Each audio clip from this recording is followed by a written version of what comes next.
جناب محمد رسول اللہ صلی اللہ علیہ وسلم نے زانیہ قرار دیا ہے۔ میری بہنوں، اس واقعات کو اپنے سامنے رکھ کر کے غور کرنا اور اپنے اعمال کا محاسبہ کرنا۔ کیا تم نبی کی اس حدیث کے مصداق تو نہیں بن رہی ہو؟ میں تمہیں لگانے سے روکنے والا نہیں ہوں، تم لگاؤ، اپنے شوہر کے لیے لگاؤ، اپنے شوہر کو خوش کرنے کے لیے لگاؤ، لیکن یہی چیز جب تم اپنے شوہر سے ہٹ کر کے دوسروں کے لیے استعمال کرتی ہو تو یہی چیز شریعت نے حرام قرار دیا ہے۔ ابو طلحہ رضی اللہ تعالیٰ عنہ کے اس واقعے پہ نظر ڈالو۔ ابو طلحہ رضی اللہ تعالیٰ عنہ کی بیوی، حضرت ابو طلحہ رضی اللہ تعالیٰ عنہ کی بیوی تیار ہوتی ہے، سجتی ہے، سنورتی ہے، اپنے شوہر کو خوش کرتی ہے۔ بخاری کے حدیث ہے، اللہ کے نبی جناب محمد رسول اللہ صلی اللہ علیہ وسلم فرماتے ہیں، ابو طلحہ اپنی بیوی سے مباشرت کر بیٹھتے ہیں، اپنی بیوی سے جمع کر بیٹھتے ہیں۔ جب ہر طریقے سے ابو طلحہ رضی اللہ تعالیٰ عنہ کو ذہنی طور سے سکون ملتا ہے، اطمینان ملتا ہے، ابو طلحہ رضی اللہ تعالیٰ عنہ کی بیوی نے کہا، اے میرے شوہر، میں تم سے کسی چیز کی فریاد کروں؟ اگر میں تم سے کسی چیز کے لیے کہوں تو کیا تم ناراض نہیں ہوگے؟ ابو طلحہ نے کہا، نہیں، بتاؤ کیا تم کہنا چاہتے ہو، کون سا چیز تم بتانا چاہتے ہو، بتاؤ۔ ابو طلحہ رضی اللہ تعالیٰ عنہ کی بیوی نے کہا، اے میرے شوہر، اگر اللہ رب العالمین تمہیں کوئی امانت دے دے،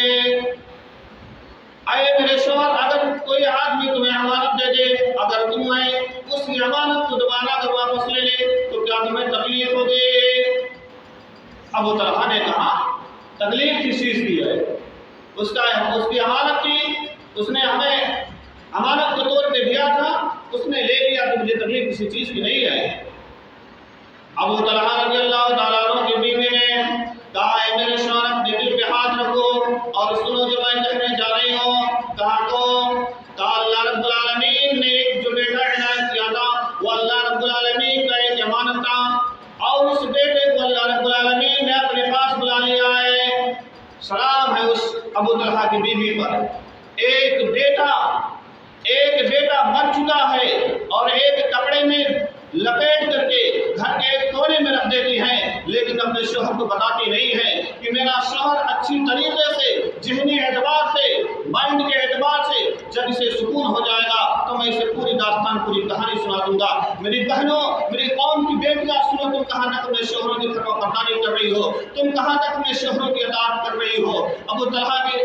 رضی اللہ تعالیٰ عنہ کی اس واقعات سے تمہیں سبق لینا چاہیے اور سبق حاصل کرنا چاہیے۔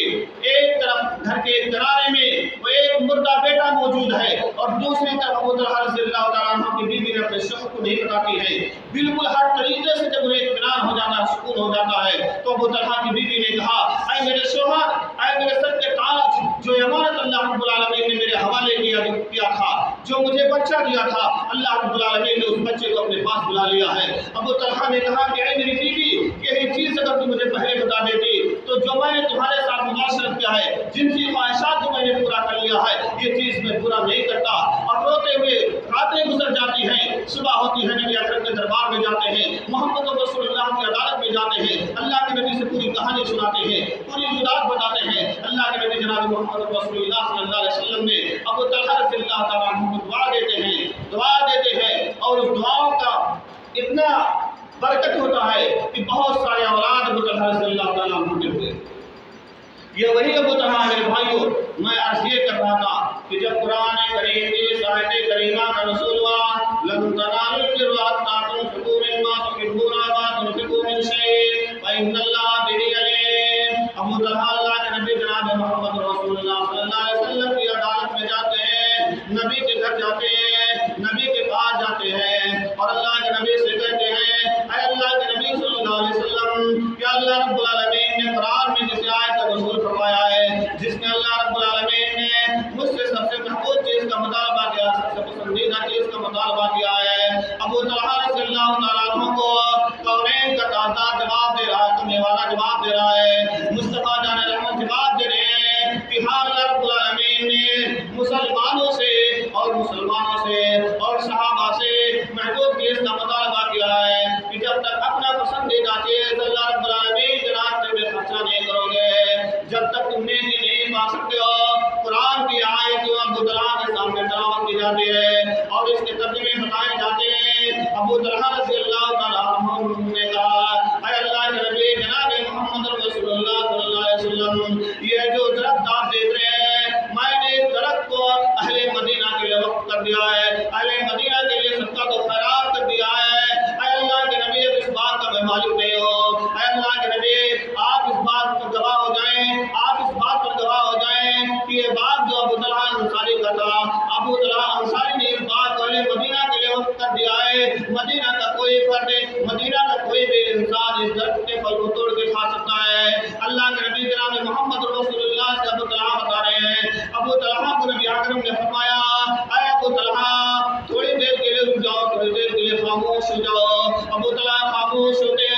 سکوت اختیار کرتے ہیں۔ اس کے بعد اللہ کے نبی نے کہا اے ابو طلحہ میرا حکم یہ ہے، میرا مشورہ یہ ہے کہ تم اپنے قریبی رشتے داروں میں تقسیم کر دو، اپنے چچیرے بھائیوں میں تقسیم کر دو، تمہارا جو قریبی رشتے دار ہے اس میں تقسیم کر دو۔ ابو طلحہ نبی اکرم کے فرمان کے مطابق ابو طلحہ رضی اللہ تعالیٰ عنہ نے اپنے رشتے داروں میں تقسیم کر دیتے ہیں، اپنے قریبی رشتے داروں میں تقسیم کر دیا، چچیرے بھائیوں میں تقسیم کر دیا۔ میرے بھائیوں، اگر ہم اپنے مال کو کسی اپنے رشتے دار میں تقسیم کرتے ہیں، اعزاء و اقارب میں تقسیم کرتے ہیں، تو اس کا ڈبل ثواب ملتا ہے۔ ایک تو قرابت داری کا آپ کو ثواب ملے گا، اور دوسرا ثواب جو آپ کو مل رہا ہے وہ آپ کے صدقۃ الخیرات میں مل رہا ہے۔ اس لیے رمضان کا مہینہ چل رہا ہے، اور آپ اس رمضان کے مہینے میں آپ اپنے قریبی رشتے داروں پہ ایک بار نظر ڈال لیجیے گا، اپنے اعزاء و اقارب پہ ایک بار نظر ڈال لیجیے گا۔ کہیں ایسا نہ ہو آپ خوشیوں میں، عید کی خوشیوں میں مصروف ہیں اور عید کی تیاریاں کر رہے ہیں، اچھا اچھا کپڑا خرید رہے ہیں، اچھے اچھے چپل سینڈلیاں وغیرہ خرید رہے ہیں، اور کہ آپ کا کوئی رشتے دار ایسا نہ ہو جو پھٹے پرانے کپڑے میں، پھٹے پرانا کپڑا پہن کر کے وہ عیدگاہ میں نماز ادا کرنے کے لیے جائے۔ میرے بھائیوں، آپ کے لیے ضروری ہے اگر آپ کا کوئی قریبی رشتے دار اگر آپ کے مال کا مستحق ہے تو آپ پہلے اس کو دیجیے۔ اس لیے کہ قرآن یہ کہہ رہا ہے کہ اگر آپ اپنے قرابت دار میں تقسیم کر رہے ہیں تو اس پر آپ کو ڈبل ثواب ملے گا۔ میرے بھائیوں، یہ صحابہ تھے ایک ایک نیکی کے لیے، ایک ایک اچھائی کے لیے کس طریقے سے سرگرما رہتے تھے، جبکہ قرآن نے ان کے بارے میں کہہ دیا رضی اللہ عنہ ورضوا عنہ کہ اللہ رب العالمین صحابہ سے راضی ہو گئے اور صحابہ اللہ رب العالمین سے راضی ہو گئے۔ یعنی جن کے راضی ہونے کا سرٹیفکیٹ اور ٹکٹ اللہ رب العالمین نے دے دیا ہے، اس کے باوجود یہ صحابہ کرام نیکیوں کی حصول کے لیے، جنت میں جانے کے لیے، پیراڈائز میں جانے کے لیے کس طریقے سے یہ پریشان رہا کرتے تھے، کون سی نیکیاں ہم کریں، کون سی اچھائیاں ہم کریں، کون سا ہم کام کریں کہ جنت میں چلے جائیں۔ ہمارے پاس کون سی نیکیاں ہیں، ہمارے پاس کون سی اچھائیاں ہیں۔ آئیے میں صفت الصفوہ علامہ ابن الجوزی رحمۃ اللہ علیہ کی کتاب ہے، اس میں ایک بہت زبردست حضرت عبداللہ رضی اللہ تعالیٰ عنہ کا ایک واقعہ بیان ہے، اور وہ عبداللہ رضی اللہ تعالیٰ عنہ ہے جن کے باپ حضرت عمر ہیں، جن کے باپ حضرت عمر رضی اللہ تعالیٰ عنہ۔ عبداللہ ابن عمر رضی اللہ تعالیٰ عنہ کے بارے میں آتا ہے صفت الصفوہ کے اندر علامہ ابن الجوزی رحمۃ اللہ علیہ نے نقل کیا ہے، ایک مرتبہ یہ بیمار ہو جاتے ہیں، بیماری ان کی بہت زیادہ بڑھ جاتی ہے، ان کی محترمہ اپنے شوہر کی تیمارداری میں لگی رہتی ہے، اپنے شوہر کی تیمارداری میں لگے رہتی ہیں، ہر طریقے سے اپنے شوہر کا خیال رکھتی ہے، اور ایک اچھی بیوی وہی ہے۔ میری بہنوں، میری قوم کی بیٹیاں اگر سن رہی ہو تو سنو، ایک اچھی بیوی وہی ہے جو اپنے شوہر کی ہر طریقے سے اس کی بات کا اور مریادہ کا اس کا خیال رکھے، وہ جہاں کہے وہ جہاں جائے، جیسا کہے ویسا کرے، اور اگر شوہر بیمار ہو جائے تو جتنا ہو سکے، جیسا ہو سکے، بیوی کی ذمہ داری بن رہی ہے کہ اپنے شوہر کا خیال رکھے۔ کہاں تک میری بہنیں خیال کر رہی ہیں جو شادی شدہ ہو چکی ہیں، کہاں تک اپنے شوہروں کا خیال رکھ رہی ہیں، کتنی نافرمانیاں کر رہی ہیں، وہ خود سوچ لے۔ بیمار تھے حضرت عبداللہ ابن عمر رضی اللہ تعالیٰ عنہ، ہر طریقے سے ان کی بیوی اپنے شوہر کا خیال رکھ رہی ہے، ان کے دل میں مچھلی کھانے کا شوق ہو جاتا ہے کہ اگر مجھے مچھلی مل جائے اور تازہ مچھلی تو میں کھا لوں، لیکن چونکہ بیماری کی وجہ سے حضرت عبداللہ ابن عمر رضی اللہ تعالیٰ عنہ کسی اپنے بیوی سے کہہ نہیں پاتے تھے کہ میں مچھلی کھانا چاہتا ہوں۔ ایک دن اتفاق سے انہیں بیماری میں تھوڑا سکون ملا، آرام ملا انہیں، اور جب آرام ملا تو انہوں نے اپنے محترمہ سے کہا، اپنے اہلیہ سے کہا، اپنی بیگم سے کہا، اے میری پیاری بیوی جان، مجھے مچھلی کھانے کا شوق ہے، اگر کہیں مچھلی مل جائے تو مجھے مچھلی کھلا دو، مچھلی کھانا چاہتا ہوں، اور بڑے دنوں سے میری خواہش تھی میری آنسو کی کہ تازہ مچھلی مجھے ملے، میں کھا لوں۔ محترمہ نے جب سنا، ان کی بیگم نے جب سنا تو کہا آپ نے پہلے کیوں نہیں بتایا؟ حضرت عبداللہ ابن عمر رضی اللہ تعالیٰ عنہ جواب دے رہے اپنی محترمہ اپنی بیگم کو اپنی اہلیہ کو کہ اے میری بیوی میں ویسے بیمار تھا، آپ ہر طریقے سے میرا اعتماد کا خیال کر رہی تھی، میں مزید آپ پر پریشر نہیں ڈالنا چاہا، آپ پر بوجھ نہیں ڈالنا چاہا، اب تھوڑا سا ہوش آ گیا ہے، تھوڑا سا بیماری میں سکون مل گیا ہے، تو میں چاہتا ہوں کہ مچھلی کا انتظام کروا دیجیے آپ۔ کہا ٹھیک ہے کوئی بات نہیں، ہو جائے گا۔ صبح اپنے غلام کو بھیجتی ہیں، غلام مارکیٹ جاتا ہے، پہلے دن اسے مچھلی نہیں ملا، دوسرے دن اتفاق سے مچھلی مل جاتی ہے، مچھلی لے کر کے آیا، غلام مچھلی لے کر کے آتا ہے،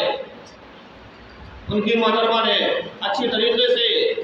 بہترین انداز میں بنا کر کے تیار کیا، اور جیسے یہ کھانا تیار ہونے کے بعد دسترخوان کو لے کر کے جاتے ہیں، ایک سائل دروازے پر آواز دیتا ہے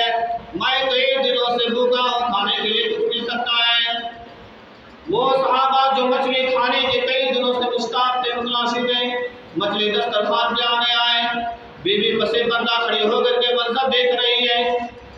بیوی پسے پردہ کھڑے ہو کر کے منظر دیکھ رہی ہے۔ حضرت عبداللہ بن عمر رضی اللہ تعالیٰ عنہ نے اپنے غلام سے کہا اے غلام یہ مچھلی اور یہ پراٹھے وغیرہ لے جا کر کے اس سائل کو دے دو، یہ سائل مجھ سے زیادہ مستحق ہے۔ بیوی حضرت عبداللہ بن عمر کی جو پسے پردہ کھڑی ہو کر کے یہ منظر اپنی آنکھوں سے دیکھ رہے تھے، انہوں نے جب اس منظر کو دیکھا تو اپنے شوہر کو آواز دے دیا میرے شوہر مچھلی کو روک لو، پراٹھے کو روک لو، مچھلی کی جو قیمت ہے وہ مچھلی کی قیمت سائل کو دے دیتی ہو۔ کہا ٹھیک ہے لاؤ مچھلی کی قیمت دی جاتی ہے، اور حضرت عبداللہ بن عمر رضی اللہ تعالیٰ عنہ نے مچھلی اور پراٹھا اور اس کے ساتھ میں جو مچھلی کی قیمت ہے سارے اٹھا کر کے اپنے غلام سے کہا لے جا کر کے سائل کو دے دو۔ بیوی نے کہا ایسا آپ کو نہیں کرنا چاہیے تھا، دونوں میں سے کسی ایک چیز کو آپ دینا چاہیے تھا، تو نہیں دے سکتے تھے۔ حضرت عبداللہ بن عمر رضی اللہ تعالیٰ عنہ نے جو جواب دیا تھا، مسلمانوں یہاں جو غیور مسلمانوں جواب سنو، تمہارے لیے عبرت ہے، تمہارے لیے نصیحت ہے۔ حضرت عبداللہ بن عمر رضی اللہ تعالیٰ عنہ نے جواب دیا تھا کہ اے میری بیوی تمہیں نہیں معلوم ہے، جب میں اس دنیا سے چلا جاؤں گا، قبرستان کے اندر میں دفن ہو جاؤں گا، قیامت کا دن ہوگا، میدان محشر کا دن ہوگا، تمام لوگ جب حساب و کتاب کے لیے جمع کیے جائیں گے، اللہ رب العالمین جب سارے کے سارے لوگوں سے حساب و کتاب لے گا، سارے لوگوں سے حساب و کتاب لے گا، پوچھے گا کہ تم نے دنیا کے اندر کیا کر کے آئے ہو، کون سی نیکی تمہارے پاس ہے؟ تو آئے میری بیوی کم سے کم میں اپنے رب العالمین سے یہ تو کہہ سکتا ہوں، میں اپنے رب کو یہ تو کہہ سکتا ہوں کہ الہ العالمین میرے پاس بہت ساری نیکیاں تو نہیں تھی، میں بہت سے صوم و صلات کا پابند تو نہیں تھا، لیکن اے الہ العالمین قرآن میں تیرے فرمان کے مطابق میرا سب سے پسندیدہ جو چیز تھا، محبوب جو چیز تھی، میں اس پسندیدہ چیز کو، محبوب چیز کو اللہ رب العالمین تیرے راستے میں صدقہ و خیرات کر دیا، تیرے راستے میں ہم نے دے دیا۔ ہو سکتا ہے کہ اللہ رب العالمین کو یہ زیادہ پسند آ جائے، اور اسی وجہ سے اللہ رب العالمین ہمارا جنت کے اندر پرویش کرتے ہیں، انٹری کر دے اور ہم جنت کے اندر داخل ہو جائیں۔ میرے بھائیو، یہ وہ صحابی تھے جس کے بارے میں قرآن نے کہہ دیا رضی اللہ عنہ رضوان کہ اللہ رب العالمین صحابہ سے راضی ہو گیا اور صحابہ اللہ رب العالمین سے راضی ہو گئے۔ میرے بھائیو، یہ چند باتیں تھی جو میں نے آپ کے سامنے انفاق فی سبیل اللہ کے تعلق سے رکھا۔ اللہ رب العالمین سے دعا کرتے ہیں کہ اللہ رب العالمین ہم تمام لوگوں کو، تمام جمیع مسلمانوں کو اللہ کے راستے میں دل کھول کر خیرات کرنے کی توفیق عنایت فرما، اور اپنے مال کو مکمل طریقے سے زکات نکالنے کی توفیق عنایت فرما دے۔ اے العالمین، اس رمضان کے مہینے میں جو سائل ہمارے دروازے پر آتے ہیں، ان سائلوں کو ہمیں قدر کرنے کی توفیق عنایت فرما دے۔ اے العالمین، ان سائلوں کو خالی ہاتھ نہ بھیجنے کی توفیق عنایت فرما دے۔ اے العالمین، جو بیمار ہو شفا کاملہ عطا فرما دے۔ اے العالمین، جس طریقے سے جہاں بھی جو لوگ پریشان ہیں، اے العالمین ان کی پریشانیوں کو دور فرما دے۔ آمین تقبل یا رب العالمین۔